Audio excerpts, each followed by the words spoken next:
તમે જોઈ રહ્યા છો TV13 ગુજરાતી ડિજિટલ. હું છું વિશ્વા ત્રિવેદી. સ્વાગત છે મધ્યાહન સમાચારમાં. જ્યાં સસ્તું ઓઇલ મળશે ત્યાંથી ખરીદશું. ટેરિફ વોર વચ્ચે ભારતીય રાજદૂતની સ્પષ્ટતા. રશિયામાં ભારતીય રાજદૂત વિનય કુમારે કહ્યું કે ભારત એનર્જેટિક ડીલ્સ માટે કોઈપણ દેશ પર નિર્ભર નહીં રહે. ઉર્જા સુરક્ષા અને 1.4 અબજ લોકોના હિત માટે ભારત પોતાની નીતિ પર અડગ રહેશે. કોંગ્રેસ અધ્યક્ષ મલ્લિકાર્જુન ખડગેએ સરકાર પર કર્યા પ્રહાર. કહ્યું કે ભાજપની વોટ ચોરી બાદ હવે સત્તા ચોરીની મનસા. 30 દિવસમાં વિપક્ષી સરકારોને પાડવાનું કાવતરું ઘડી રહી છે બીજેપી. સાથે જ પીએમ સીએમ પાસેથી જવાબની માંગ પણ કરી. અમિત શાહે ANIને આપેલા ઇન્ટરવ્યૂ બાબતે ગરમાયું રાજકારણ. શાહે કહ્યું કે વિપક્ષ જેલમાં પીએમ અને સીએમ આવાસ બનાવવા ઈચ્છે છે. તેમણે આને પ્રજાસત્તાક માટે ખતરનાક દ્રષ્ટિકોણ ગણાવ્યું. જેલથી સરકાર ચલાવવાના બિલ અંગે અમિત શાહે વિપક્ષને ઘેર્યું. પીએમ મોદી આજથી 2 દિવસના ગુજરાત પ્રવાસે. એરપોર્ટથી નિકોલ સુધી 1.5 કિલોમીટર લાંબા રોડ શો બાદ સભા ગજવશે પીએમ મોદી. વરસાદી વાતાવરણ વચ્ચે તંત્ર ખડે પગે.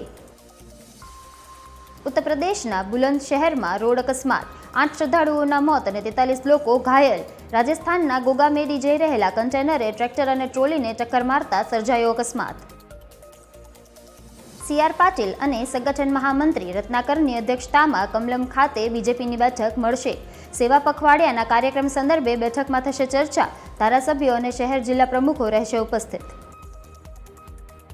દિલ્હીના મુખ્યમંત્રી રેખા ગુપ્તા પર હુમલાના કેસમાં બીજી ધરપકડ. મુખ્ય આરોપીનો સાથી તહસીન સૈયદ ઝડપાયો. આરોપીનો મિત્ર પણ રાજકોટનો જ હોવાનું તપાસમાં ખુલ્યું. ઉત્તરાખંડ, હિમાચલ, જમ્મુ અને રાજસ્થાનમાં ભારે વરસાદની ચેતવણી. હિમાચલમાં ભારે વરસાદના કારણે 2 નેશનલ હાઈવે સહિત 484 રસ્તાઓ બંધ. સુરક્ષાને ધ્યાનમાં રાખી અને અનેક વિસ્તારોમાં શાળાઓ બંધ. તો હવામાન વિભાગે ઓરેન્જ એલર્ટ પણ કર્યું જાહેર. રાજ્યમાં છેલ્લા 24 કલાકમાં 225 તાલુકાઓમાં નોંધાયો વરસાદ. છોટાઉદેપુરના સંખેડામાં 4.2 ઇંચ વરસાદ, તો સુરતના ઉમરપાડામાં 4 ઇંચ વરસાદ. સાબરકાંઠાના ઈડરમાં પણ 3.86 ઇંચ વરસાદ નોંધાયો.